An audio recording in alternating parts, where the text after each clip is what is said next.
ਸਤਨਾਮ ਸ਼੍ਰੀ ਵਾਹਿਗੁਰੂ ਸਾਹਿਬ JIO. परम सन्मानियो गुरु रूप गुरु खालसा साध संगत जी, वाहिगुरु जी का खालसा वाहिगुरु जी की फतेह।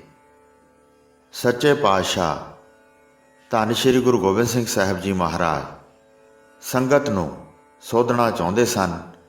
सिੱਖੀ परखण वास्ते बड़े उतावले सन। इस तरह सोच रहे सन कि खोज करके मैं पंथ चलावांगा ते अजीब खालसा प्रगट करांगा।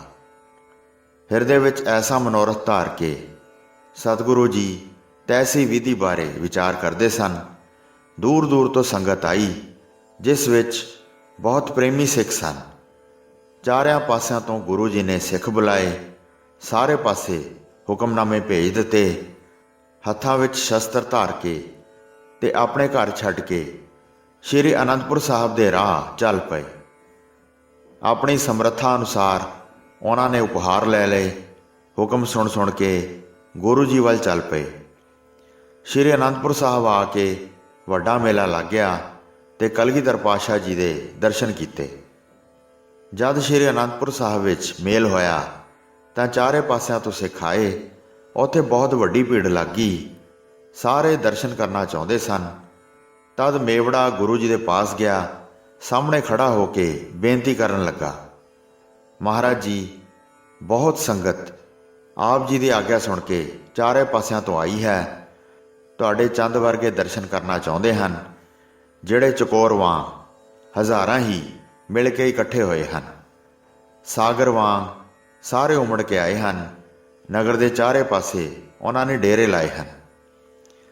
यह सुन के कलगीधर पातशाह ने हुक्म किया, जिथे उच्चा थड़ा बनया है उस दे लागे बहुत उच्चा थां है, उत्थे बहुत वड्डे मैदान नूं साफ करके तैयार करो। फिर उत्थे शामियाने लाओ, सुंदर तंबू अते कनातां तनाओ। यह सुन के मेवड़े बाहर आए ते सारिआं नूं हजूर दा हुक्म सुना दिता। तुरंत सेवकां ने हुक्म दी संभाल कीती ते चतुर गुरु जी दी आग्ञा अनुसार करन लगे। बहुत मनुखां ने लग के थां दा सुधार किया। ਜਿਹੜੇ ਉੱਚੇ ਨੀਵੇਂ ਸਥਾਨ ਸਨ ਸਾਰੇ ਪੱਧਰੇ ਕੀਤੇ। ਫਿਰ ਇੱਕ ਸੁੰਦਰ ਤੰਬੂ ਲਾਇਆ ਜਿਸ ਨੂੰ ਬਣਾਉਣ ਉੱਤੇ ਬਹੁਤ ਧਨ ਖਰਚ ਹੋਇਆ ਸੀ। ਚਾਰੇ ਪਾਸੇ ਬਹੁਤ ਵੱਡੀ ਕਨਾਤ ਤਾਣੀ ਗਈ। ਲਾਲ ਰੰਗ ਦੀ ਬਨਾਤ ਬਹੁਤ ਸ਼ੋਭ ਰਹੀ ਸੀ। ਚਾਰੇ ਪਾਸੇ ਚਾਨਣੀਆਂ ਤਾਣ ਦਿੱਤੀਆਂ ਜਿਨ੍ਹਾਂ ਨੂੰ ਰੇਸ਼ਮ ਅਤੇ ਜ਼ਰੀ ਦੀਆਂ ਡੋਰੀਆਂ ਲੱਗੀਆਂ ਹੋਈਆਂ ਸਨ। ਕਲਸ਼ ਚੋਬ ਸੋਨੇ ਦੇ ਬਣੇ ਸਨ ਤੇ ਉਜਲ ਹੀਰੇ ਬਹੁਤ ਚਮਕਦੇ ਸਨ। ਮੋਤੀਆਂ ਦੀਆਂ ਝਾਲਰਾਂ ਸੁੰਦਰ ਸ਼ੋਭ ਰਹੀਆਂ ਸਨ। ਵੇਖ ਕੇ ਸਾਰਿਆਂ ਦੇ ਮਨ ਮੋਹੇ ਜਾਂਦੇ ਸਨ। ਵਿੱਚ ਬਹੁਤ ਵੱਡਾ ਮੈਦਾਨ ਰੱਖਿਆ ਗਿਆ। ਆਉਣ ਜਾਣ ਵਾਸਤੇ ਇੱਕ ਦਰਵਾਜ਼ਾ ਰੱਖ ਲਿਆ। ਸਾਰੀ ਕਿਰਤ ਕਰਕੇ ਸੇਵਕ ਫਿਰ ਚਲੇ ਗਏ ਤੇ ਸਤਿਗੁਰੂ ਜੀ ਦੇ ਪਾਸ ਜਾ ਕੇ ਬੇਨਤੀ ਕੀਤੀ। ਇਹ ਸੁਣ ਕੇ ਗੁਰੂ ਜੀ ਨੇ ਹੋਰ ਸੇਵਕ ਬੁਲਾਇਆ। ਸਵੇਰ ਹੋਈ ਤਾਂ ਸਤਿਗੁਰੂ ਜੀ ਨੇ ਫਰਮਾਇਆ, सारी संगत नूं सुना दिओ, सारे प्रसन्न हो के दर्शन करो, मूँह मंगियां कामनावां प्राप्त करो। ये सुन के नकीब ने सारियां डेरियां विच अते जिथे किथे गुरु जी दा हुक्म सुना दिता। छोटे वड्डे धनी निरधन सिख सब पहुँच के सतगुरु जी दे दर्शन करो। बस्तर शस्त्र सब शरीर ते पहन के सारे सिख शेर दी चाल वाले धीरजवान गुरु जी के दर्शन करने वास्ते चल पए। सुंदर चौर झुलदा होया चित्त नूं चुरा रहा सी। झूलदी हुई कलगी सुंदर छवि छड्ड रही सी। नाल बहुत सिखां अते सूरबीरां दी भीड़ सी। गुणी गहीर सतगुरु जी डेरे विच पहुँच गए। उन्हां दे विछौणिਆਂ ते गलीचिਆਂ ਦਾ रमणीक फर्श तैयार होया सी। कई प्रकार के रंगां दा वधिया पशमीना सी। हीरे जड़त पलंग दे पावे सन। ਜਿਹੜਾ पलंग विच डाया होया सुंदर शोभा पा रहा सी। उस उत्ते चढ़ के बैठे हुए गुरु जी शोभा पा रहे सन। प्रसन्न हो के सिख आउंदे जांदे सन। उन्हां दे हिरदिਆਂ विच दर्शनां दी लालसा थोड़ी नहीं सी। सोढ़ी कुल दे श्रोमणी सुंदर शोभ रहे सन। ਸਿੱਖ ਆਪਣੇ ਦਿਲ ਦੀ ਭਾਵਨਾ ਧਰ ਕੇ ਦਰਸ਼ਨ ਕਰਦੇ ਸਨ। ਦੋਵੇਂ ਚਰਨ ਕਮਲ ਲਾਲ ਰੰਗ ਦੇ ਹਨ। ਪੈਰਾਂ ਦੇ ਨਹੁੰਆਂ ਨੂੰ ਵੇਖ ਕੇ ਚੰਦ ਦੀਆਂ ਟੁਕੜੀਆਂ ਵੀ ਆਪਣੀ ਸ਼ੋਭਾ ਹਾਰ ਜਾਂਦੀਆਂ ਹਨ। ਕਠੋਰ ਧਨੁੱਖ ਨੂੰ ਮੋਢੇ ਉੱਤੇ ਧਾਰਨ ਕੀਤਾ ਹੈ, ਕੋਹਾਂ ਤੱਕ ਜਿਸ ਦੀ ਮਾਰ ਹੈ। ਸੋਹਣੇ ਰੰਗਾਂ ਵਾਲੀ ਕਲਗੀ ਉੱਪਰ ਝੂਲ ਰਹੀ ਹੈ, ਜਿਸ ਨੂੰ ਬਹੁਤ ਰੰਗੇ ਹੀਰੇ ਜਵਾਹਰ ਜੜੇ ਹੋਏ ਹਨ। ਸਰੀਰ ਦੇ ਗਹਿਣੇ ਜਗਮਗ ਕਰਦੇ ਪ੍ਰਕਾਸ਼ ਰਹੇ ਹਨ। ਸ੍ਰੇਸ਼ਟ ਸੂਰਬੀਰ ਬੈਠੇ ਮੁਸਕਰਾ ਰਹੇ ਹਨ। ਗੁਣਾਂ ਦੇ ਸਾਗਰ ਹਿੰਦੂ ਧਰਮ ਦੇ ਰਖਵਾਲੇ ਹਨ। ਤੁਰਕ ਵੈਰੀਆਂ ਨੂੰ ਮਾਰਨ ਵਿੱਚ ਨਿਪੁੰਨ ਹਨ। ਗੁਰੂ ਜੀ ਨੇ ਕਿਰਪਾ ਦ੍ਰਿਸ਼ਟੀ ਨਾਲ ਵੇਖਿਆ ਜਿਹੜੇ ਸੁੰਦਰ ਸਭਾ ਲਾ ਕੇ ਬੈਠੇ ਹਨ।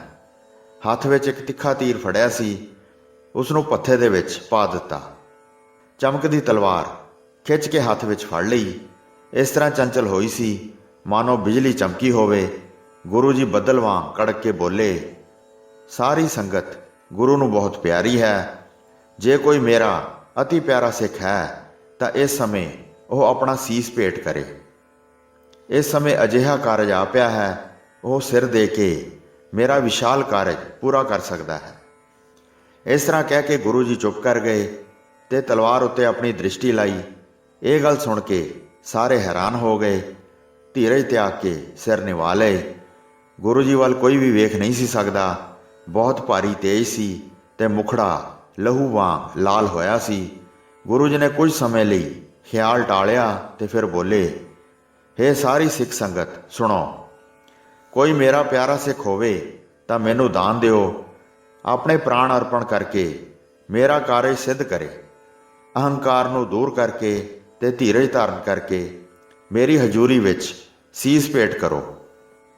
ਫਿਰ ਸੰਗਤ ਸੁਣ ਕੇ ਚੁੱਪ ਕਰ ਗਈ। ਕੋਈ ਵੀ ਸਾਹਮਣੇ ਵੇਖਦਾ ਨਹੀਂ ਸੀ ਤੇ ਮਨ ਵਿੱਚ ਧੀਰਜ ਨਹੀਂ ਸੀ ਧਾਰਨ ਕਰ ਰਿਹਾ। ਹੱਥ ਵਿੱਚ ਤਲਵਾਰ ਚਮਕ ਰਹੀ ਸੀ। ਕੋਈ ਵੀ ਧੀਰਜ ਨਾ ਧਾਰ ਸਕਿਆ।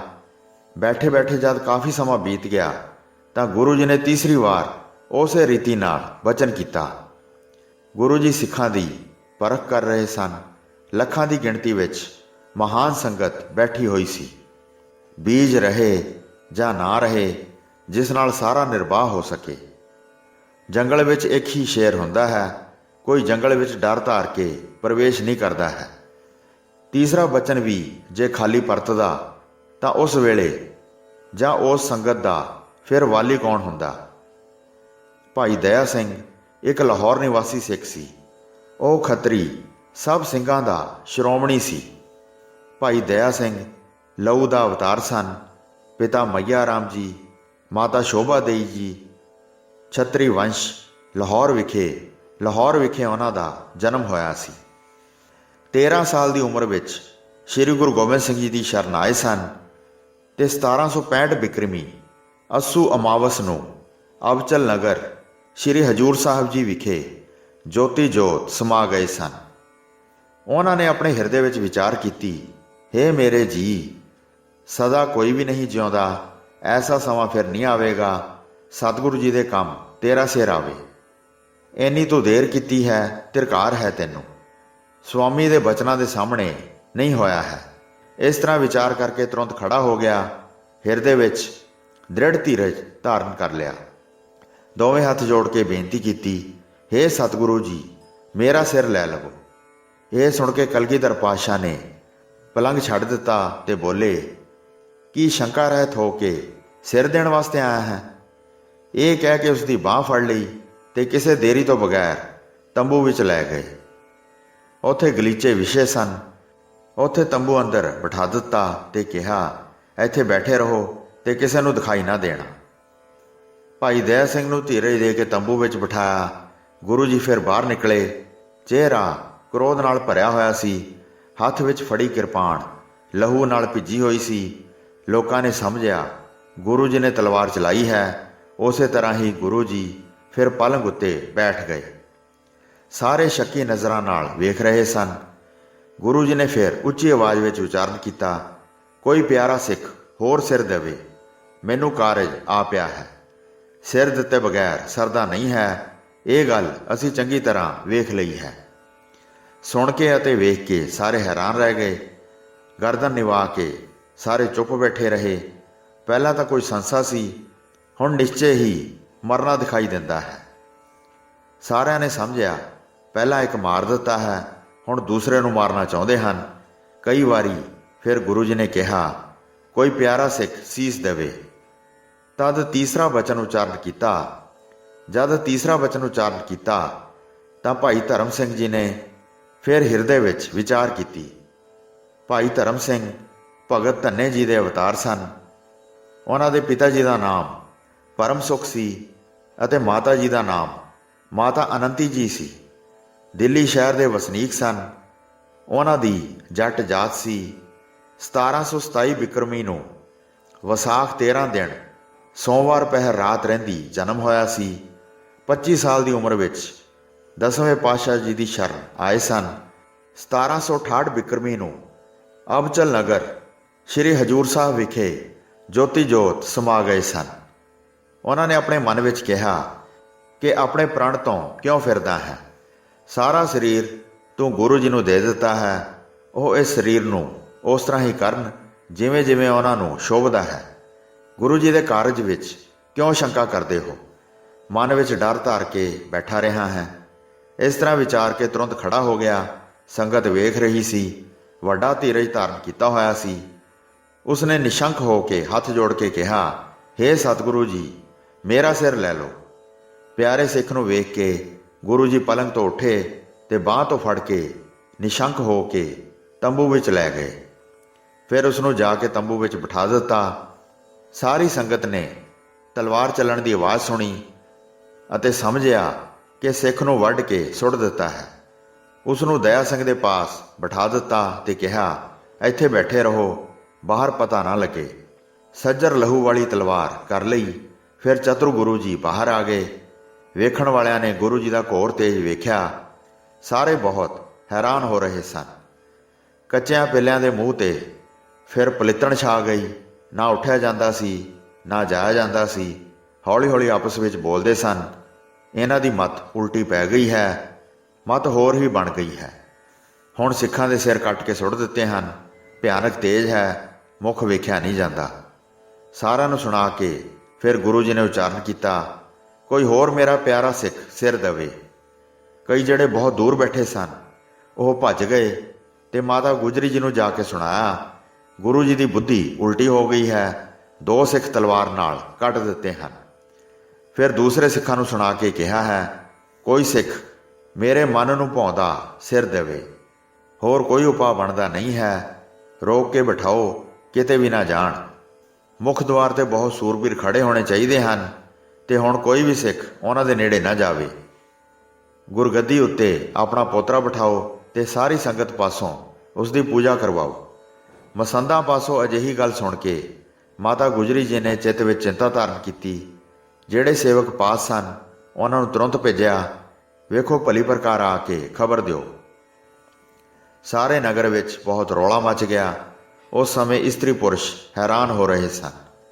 ਇੱਧਰ ਗੁਰੂ ਜੀ ਜਦ 3 ਵਾਰ ਬੋਲੇ, ਕੋਈ ਸਿੱਖ ਸਿਰ ਦੇਵੇ, ਇਹ ਗੁਰੂ ਦੀ ਅਭਿਲਾਸ਼ਾ ਹੈ। ਕਲਗੀਧਰ ਪਾਤਸ਼ਾਹ ਦੇ ਇਸ ਤਰ੍ਹਾਂ ਦੇ ਬਚਨ ਸੁਣ ਕੇ ਹੱਥ ਜੋੜ ਕੇ ਤੁਰੰਤ ਇੱਕ ਸਿੱਖ ਉੱਠਿਆ। ਮੋਹਕਮ ਸਿੰਘ, ਜਿਸ ਦਾ ਨਾਮ ਪ੍ਰਗਟ ਸੀ। ਭਾਈ ਮੋਹਕਮ ਸਿੰਘ ਜੀ ਸ਼੍ਰੀ ਨਾਮਦੇਵ ਜੀ ਦੇ ਅਵਤਾਰ ਸਨ। ਪਿਤਾ ਜੀ ਦਾ ਨਾਮ ਜਗਜੀਵਨ ਰਾਏ ਜੀ ਸੀ ਅਤੇ ਮਾਤਾ ਜੀ ਦਾ ਨਾਮ ਸੰਭਾਲੀ ਜੀ ਸੀ ਅਤੇ ਉਹ ਦਵਾਰਕਾ ਵਾਸੀ ਸਨ। 1736 ਬਿਕਰਮੀ 5 ਚੇਤਰ ਨੂੰ ਜਨਮ ਹੋਇਆ ਸੀ। 15 ਸਾਲ ਦੀ ਉਮਰ ਵਿੱਚ ਮਾਤਾ ਪਿਤਾ ਸਮੇਤ 10ਵੇਂ ਪਾਤਸ਼ਾਹ ਜੀ ਦੀ ਸ਼ਰਨ ਵਿੱਚ ਆਏ ਸਨ। 1761 ਬਿਕਰਮੀ ਨੂੰ ਸ਼੍ਰੀ ਚਮਕੌਰ ਸਾਹਿਬ ਦੀ ਜੰਗ ਵਿੱਚ ਸ਼ਹੀਦ ਹੋ ਗਏ ਸਨ। ਉਹ ਕਹਿਣ ਲੱਗਾ, ਮੇਰਾ ਸਿਰ ਲਵੋ, ਮੈਨੂੰ ਮੁਆਫ ਕਰੋ, ਜਿਹੜੀ ਮੈਥੋਂ ਦੇਰੀ ਹੋ ਗਈ ਹੈ। ਇਹ ਸੁਣ ਕੇ ਗੁਰੂ ਜੀ ਨੇ ਉਸ ਦਾ ਹੱਥ ਆਪਣੇ ਹੱਥ ਨਾਲ ਫੜ ਲਿਆ ਤੇ ਉਸ ਨੂੰ ਤੰਬੂ ਵਿੱਚ ਲੈ ਗਏ। ਪਹਿਲੇ ਦੋਹਾਂ ਪਾਸ ਤੀਸਰਾ ਬਿਠਾ ਦਿੱਤਾ ਤੇ ਫਿਰ ਗੁਰੂ ਜੀ ਬਹੁਤ ਤੇਜ਼ੀ ਨਾਲ ਬਾਹਰ ਆਏ। ਖੂਨ ਸਹਿਤ ਤਲਵਾਰ ਨੂੰ ਆਪਣੇ ਹੱਥ ਵਿੱਚ ਚਮਕਾਇਆ। ਫਿਰ ਸਿੰਘਾਸਨ ਤੇ ਬੈਠ ਕੇ ਫਰਮਾਇਆ, ਕੋਈ ਸਿੱਖ ਮੇਰੇ ਮਨ ਭਾਉਂਦਾ ਸਿਰ ਦੇਵੇ। ਸਾਹਿਬ ਸਿੰਘ, ਜੋ ਕਿ ਭਗਤ ਸੈਣ ਜੀ ਦੇ ਅਵਤਾਰ ਸਨ। ਪਿਤਾ ਜੀ ਦਾ ਨਾਮ ਗੁਰਨਾਰਾਇਣ ਜੀ ਅਤੇ ਮਾਤਾ ਜੀ ਦਾ ਅਨਕੰਪਾ ਜੀ ਸੀ। 1732 ਬਿਕਰਮੀ 5 ਮੱਘਰ ਨੂੰ ਜਨਮ ਹੋਇਆ ਸੀ। ਬਿਦਰਪੁਰ ਦੇ ਵਾਸੀ ਸਨ। ਮਾਤਾ ਪਿਤਾ ਨੇ 11 ਸਾਲ ਦੀ ਉਮਰ ਵਿੱਚ 10ਵੇਂ ਪਾਤਸ਼ਾਹ ਜੀ ਦੀ ਸ਼ਰਨ ਵਿੱਚ ਚੜ੍ਹਾਏ ਸੀ। 1761 ਬਿਕਰਮੀ ਨੂੰ ਸ਼੍ਰੀ ਚਮਕੌਰ ਸਾਹਿਬ ਦੀ ਜੰਗ ਵਿੱਚ ਸ਼ਹੀਦ ਹੋਏ ਸਨ। ਉਹ ਹੱਥ ਜੋੜ ਕੇ ਖੜੇ ਹੋ ਗਏ ਤੇ ਬੋਲੇ, ਹੇ ਜਗਤ ਦੇ ਮਾਲਕ, ਹੁਣ ਮੇਰਾ ਸਿਰ ਲਵੋ। ਜੇ ਮੇਰਾ ਸਰੀਰ ਆਪ ਜੀ ਦੇ ਕੰਮ ਆਵੇ ਤਾਂ ਫਿਰ ਇਹ ਹੋਰ ਕਿਹੜੇ ਕਾਰਜ ਵਾਸਤੇ ਰੱਖਣਾ ਹੈ। ਇਹ ਸੁਣ ਕੇ ਗੁਰੂ ਜੀ ਤੁਰੰਤ ਉੱਠੇ, ਉਸ ਨੂੰ ਬਾਂਹ ਤੋਂ ਫੜ ਕੇ ਤੁਰੰਤ ਉਸ ਥਾਂ ਲੈ ਗਏ, ਪਹਿਲਿਆਂ ਦੇ ਪਾਸ ਹੀ ਜਾ ਕੇ ਬਿਠਾਇਆ। ਸਾਰੀ ਸੰਗਤ ਹੈਰਾਨ ਹੋ ਰਹੀ ਸੀ, ਕੌਣ ਜਾਣਦਾ ਹੈ ਕਿ ਗੁਰੂ ਜੀ ਨੂੰ ਕੀ ਪਾਉਂਦਾ ਹੈ। ਸਿੱਖਾਂ ਦੇ ਸਿਰ ਕੱਟ ਰਹੇ ਹਨ, ਮਾਲਕ ਦੀ ਕੋਈ ਗਤੀ ਜਾਣੀ ਨਹੀਂ ਜਾਂਦੀ ਹੈ। ਉਹ ਤਲਵਾਰ ਲਹੂ ਨਾਲ ਨੁਚੜ ਰਹੀ ਸੀ। ਸਾਰੇ ਬੈਠੇ ਹੋਏ ਵੇਖ ਰਹੇ ਸਨ। ਫਿਰ ਪਹਿਲੀ ਰੀਤੀ ਅਨੁਸਾਰ ਹੀ ਸ਼ਬਦ ਉਚਾਰਨ ਕੀਤਾ, ਕੋਈ ਸਿੱਖ ਪ੍ਰੀਤ ਸਹਿਤ ਮੇਰੀ ਤਲਵਾਰ ਨੂੰ ਸਿਰ ਦੇਵੇ। ਸਿੱਖ ਆਪਣੇ ਕੰਨਾਂ ਨਾਲ ਸੁਣ ਕੇ ਹੈਰਾਨ ਹੋਏ ਕਹਿੰਦੇ ਸਨ, ਕੀ ਸਾਰੇ ਸਿੱਖਾਂ ਨੂੰ ਮਾਰ ਦੇਣਾ ਚਾਹੁੰਦੇ ਹਨ? 4 ਮਾਰ ਦਿੱਤੇ ਹਨ ਤੇ ਹੋਰ ਮੰਗਦੇ ਹਨ। ਉਹ ਧਨ ਹਨ ਜਿਨ੍ਹਾਂ ਨੇ ਗੁਰੂ ਜੀ ਦੀ ਰਜ਼ਾ ਸਿਰ ਤੇ ਧਾਰਨ ਕੀਤੀ ਹੋਈ ਹੈ। ਜਿਹੜੇ ਦੂਰ ਸਨ ਉਹ ਕੱਚੇ ਪਿੱਲੇ ਟਲ ਗਏ। ਲੋਕਾਂ ਨੂੰ ਗੁਰੂ ਜੀ ਦੀ ਕਿਰਿਆ ਬਾਰੇ ਕਹਿੰਦੇ ਸਨ। ਕਈ ਨਜ਼ਰ ਬਚਾ ਕੇ ਭੱਜ ਗਏ, ਕਈ ਲਾਜ ਦੇ ਮਾਰੇ ਬੈਠੇ ਰਹੇ। ਗੁਰੂ ਜੀ ਵੱਲ ਵੇਖ ਨਹੀਂ ਸੀ ਸਕਦੇ। ਚਿੱਤ ਵਿਸ਼ੇਸ਼ ਤੌਰ ਤੇ ਸ਼ੰਕਾਮਾਨ ਹੋਏ ਸਨ।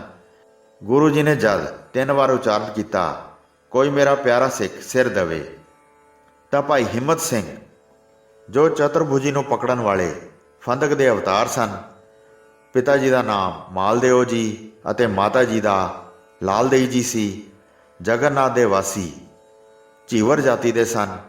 1721 ਬਿਕਰਮੀ ਜੇਠ 15 ਨੂੰ ਜਨਮ ਹੋਇਆ ਸੀ। ਪਾਤਸ਼ਾਹੀ 9ਵੀਂ ਜੀ ਦੀ ਸ਼ਰਨ ਵਿਖੇ ਮਾਤਾ ਪਿਤਾ ਰਹਿੰਦੇ ਸਨ। ਬਾਬੇ ਬਕਾਲੇ ਜਨਮ ਹੋਇਆ ਸੀ।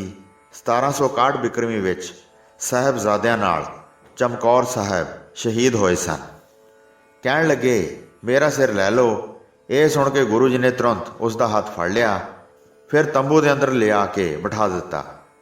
ਕੱਟਣ ਦੀ ਆਵਾਜ਼ ਆਈ, ਜਿਸ ਨੂੰ ਸਾਰਿਆਂ ਨੇ ਸੁਣਿਆ। ਜਦ ਖੂਨ ਬਾਹਰ ਨਿਕਲਦਾ ਦੇਖਿਆ ਤਾਂ ਸਾਰਿਆਂ ਨੇ ਇਹ ਜਾਣ ਲਿਆ ਕਿ ਗੁਰੂ ਜੀ ਨੇ 5 ਸਿੱਖ ਮਾਰ ਦਿੱਤੇ ਹਨ। ਗੁਰੂ ਜੀ ਦੇ ਆਸ਼ੇ ਨੂੰ ਉਹ ਪਛਾਣ ਨਹੀਂ ਸੀ ਸਕਦੇ। ਮਿਆਨ ਵਿੱਚ ਤਲਵਾਰ ਨੂੰ ਪਾ ਕੇ ਗੁਰੂ ਜੀ ਦੇ ਦੋਵੇਂ ਨੈਣ ਕਿਰਪਾ ਨਾਲ ਭਰ ਗਏ। 5 ਸਿੱਖਾਂ ਨੂੰ ਫੜ ਫੜ ਕੇ ਆਪਣੇ ਨਾਲ ਲਾਇਆ ਤੇ ਸੁੱਖ ਦੇਣ ਵਾਲੇ ਗੁਰੂ ਜੀ ਨੇ ਸੁੰਦਰ ਬਚਨ ਕਹੇ, ਤੁਸੀਂ ਹੁਣ ਮੇਰਾ ਹੀ ਸਰੂਪ ਹੋ ਗਏ ਹੋ ਤੇ ਮੈਂ ਹੁਣ ਤੁਹਾਡਾ ਸਰੂਪ ਹੋ ਗਿਆ ਹਾਂ। ਬ੍ਰਹਮ ਗਿਆਨ ਹਿਰਦੇ ਵਿੱਚ ਦ੍ਰਿੜ ਕਰਕੇ ਤੁਸੀਂ ਅਨੁਪਮ ਪਦਵੀ ਪ੍ਰਾਪਤ ਕਰ ਲਈ ਹੈ। ਉਹਨਾਂ ਉੱਤੇ ਪਰਮ ਪ੍ਰਸੰਨ ਹੋ ਗਏ ਤੇ ਮਨ ਵਿੱਚ ਉਹਨਾਂ 5 ਨੇ ਐਸੀ ਉਪਮਾ ਪਾਈ ਜਿਵੇਂ 5 ਪਾਂਡਵਾਂ ਦੇ ਕ੍ਰਿਸ਼ਨ ਜੀ ਸਹਾਇਕ ਬਣੇ ਸਨ। ਜਿਵੇਂ ਇੱਕਮਿਕ ਹੋ ਕੇ ਰਾਜਾ ਯੁਧਿਸ਼ਠਰ ਆਦਿ 5 ਪਾਂਡਵਾਂ ਨੂੰ 6ਵਾਂ ਰੂਪ ਬਣ ਕੇ ਸ਼੍ਰੀ ਕ੍ਰਿਸ਼ਨ ਜੀ ਮਿਲੇ ਹੋਣ, ਉਸੇ ਤਰ੍ਹਾਂ ਵੱਡਾ ਆਨੰਦ ਵਧਿਆ ਸੀ। ਅਤੀ ਆਨੰਦਮਈ ਹੋ ਕੇ ਚਿਹਰੇ ਖਿੜ ਗਏ। ਦਇਆ ਦੇ ਘਰ ਭਾਵ ਗੁਰੂ ਜੀ ਨੇ ਉਹਨਾਂ ਨੂੰ ਉੱਚੀ ਪਦਵੀ ਦਿੱਤੀ ਸੀ। ਉਹਨਾਂ ਨੂੰ ਸੋਧ ਕੇ ਆਪਣੇ ਬਰਾਬਰ ਕੀਤਾ ਸੀ। ਗਿਆਨ ਪ੍ਰਬੀਨ ਗੁਰੂ ਜੀ ਨੇ ਉਹਨਾਂ ਨੂੰ ਗਿਆਨ ਵਿੱਚ ਪ੍ਰਬੀਨ ਕਰ ਦਿੱਤਾ। 5 ਨਾਲ ਘਿਰੇ ਹੋਏ ਸੁਖਦਾਈ ਗੁਰੂ ਜੀ ਬਾਹਰ ਆਏ। ਆਦਰ ਨਾਲ ਆਪਣੇ ਪਾਸ ਬਿਠਾ ਕੇ ਗੁਰੂ ਜੀ ਪਲੰਘ ਉੱਤੇ ਬੈਠ ਗਏ। ਸਾਰਿਆਂ ਨੂੰ ਸੁਣਾਉਣ ਵਾਸਤੇ ਗੁਰੂ ਜੀ ਨੇ ਉੱਚੀ ਉਚਾਰ ਕੇ ਕਿਹਾ, ਗੁਰੂ ਅੰਗਦ ਜੀ ਵਾਂਗ ਇਹਨਾਂ 5 ਨੇ ਜੱਗ ਵਿੱਚ ਸਿੱਖੀ ਦਾ ਬੀਜ ਰੱਖ ਲਿਆ ਹੈ। ਇਹ 5 ਪਿਆਰੇ ਸਾਰੀ ਸੰਗਤ ਨੂੰ ਤਾਰਨ ਦੇ ਸਮਰੱਥ ਹਨ। ਇਹਨਾਂ ਨੂੰ ਮੇਰੇ ਵਰਗਾ ਜਾਣੋ। ਇਹਨਾਂ ਅਤੇ ਮੇਰੇ ਵਿੱਚ ਹੁਣ ਕੋਈ ਭੇਦ ਨਹੀਂ ਰਿਹਾ। ਸਾਰੀ ਸਿੱਖ ਸੰਗਤ ਸੁਣ ਕੇ ਬਹੁਤ ਹੈਰਾਨ ਹੋਈ। ਗੁਰੂ ਜੀ ਦੀ ਗਤੀ ਜਾਣੀ ਨਹੀਂ ਜਾਂਦੀ ਹੈ। ਪਰਖ ਕਰਨ ਲੱਗੇ ਹਨ, ਇਹ ਕਿਸੇ ਨੇ ਵੀ ਨਹੀਂ ਜਾਣਿਆ। ਇਹ ਕਾਰਜ ਵੇਖ ਕੇ ਸਾਰੇ ਮਨ ਵਿੱਚ ਡਰ ਗਏ ਸਨ। ਧੰਨ ਧੰਨ ਗੁਰੂ ਜੀ ਦੇ ਅਸਚਰਜ ਚਰਿੱਤਰ ਹਨ। ਕੋਈ ਅਜਿਹਾ ਹੀ ਜਾਣ ਸਕਦਾ ਹੈ ਜਿਸ ਨੇ ਜ਼ਿਆਦਾ ਬੁੱਧੀ ਧਾਰਨ ਕੀਤੀ ਹੋਵੇ। ਛੋਟੇ ਵੱਡੇ ਸਾਰੇ ਤੁਹਾਡੇ ਸਿੱਖ ਹਨ। ਜਦ ਕਸੌਟੀ ਲਾ ਕੇ ਪਰਖੋਗੇ ਤਾਂ ਕੌਣ ਸੰਭਾਲ ਸਕੇਗਾ। ਇਸ ਪ੍ਰਕਾਰ ਕਹਿ ਕੇ ਸਾਰੇ ਸਿੱਖ ਪਛਤਾਏ। ਫਿਰ ਉਹਨਾਂ 5 ਨੂੰ ਸਿਰ ਨਿਵਾਏ। ਤੁਸੀਂ ਸਾਰਿਆਂ ਦੀ ਮਹਾਨ ਪੱਤ ਰੱਖ ਲਈ ਹੈ। ਧੀਰਜ ਧਾਰ ਕੇ ਉੱਚੀ ਪਦਵੀ ਪਾਈ ਹੈ। ਕੁਝ ਸਮੇਂ ਤੱਕ ਗੁਰੂ ਜੀ ਸਾਰਿਆਂ ਨੂੰ ਦਰਸ਼ਨ ਦਿੰਦੇ ਰਹੇ। ਫਿਰ ਉੱਠ ਕੇ ਘਰ ਨੂੰ ਚਲੇ ਗਏ ਅਤੇ ਸਿੱਖ ਆਪਣੇ ਆਪਣੇ ਟਿਕਾਣਿਆਂ 'ਤੇ ਚਲੇ ਗਏ। ਬਾਅਦ ਵਿੱਚ ਗੁਰੂ ਜੀ ਨੇ 50 ਪਿਆਰਿਆਂ ਨੂੰ ਅੰਮ੍ਰਿਤ ਛਕਾ ਕੇ ਸਿੰਘ ਬਣਾ ਦਿੱਤਾ। ਵਾਹਿਗੁਰੂ ਜੀ ਕਾ ਖਾਲਸਾ, ਵਾਹਿਗੁਰੂ ਜੀ ਕੀ ਫਤਿਹ।